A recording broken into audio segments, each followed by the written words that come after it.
नमस्कार, खरमाळे वैशूज किचनमध्ये आपलं स्वागत आहे। आजच्या रेसिपीला सुरुवात करूया। 10-12 बोंबील घेतलेले आहेत मी कट करून। आता गरम पाणी टाकूया त्यामध्ये। आता हे पाणी काढून घ्यायचे, परत थंड पाणी टाकायचं आणि स्वच्छ धुवून घ्यायचे। आणखी 2-3 पाण्याने स्वच्छ धुवून घ्यायचे। आता धुवून झालेत, वाटण करून घेऊ।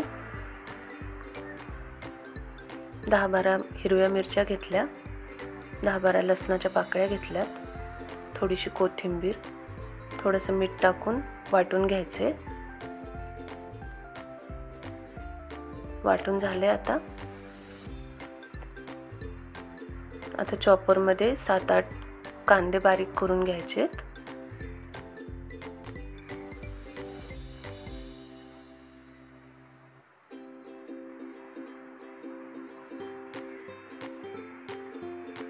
या चटणीला कांदा थोडा जास्तीचाच लागतो।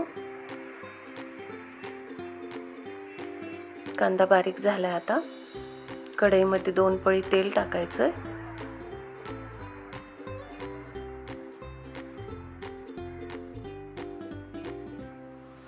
कांदा टाकून घ्यायचा आहे, गुलाबी रंगावर परतून घ्यायचा। आता हा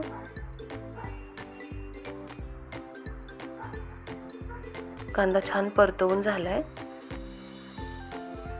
आता मिरची टाकूया, ती 2 मिनिटांसाठी परतवून घ्यायची।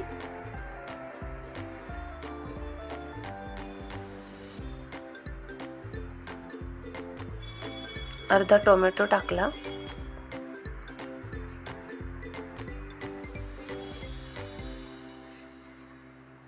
आता बोंबील टाकायचे, 2 मिनिटांसाठी छान परतवून घ्यायचे ते।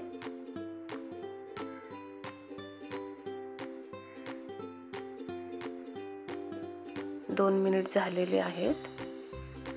मसाले टाकूया, पाव चमचा हळद, 1 चमचा लाल तिखट, चवीपुरतं मीठ,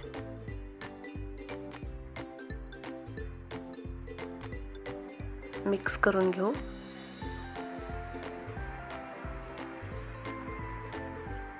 अर्धा ग्लास पाणी टाकायचे।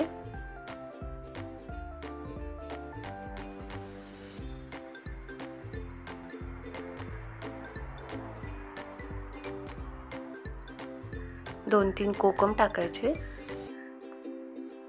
मिक्स करून घ्यायचे।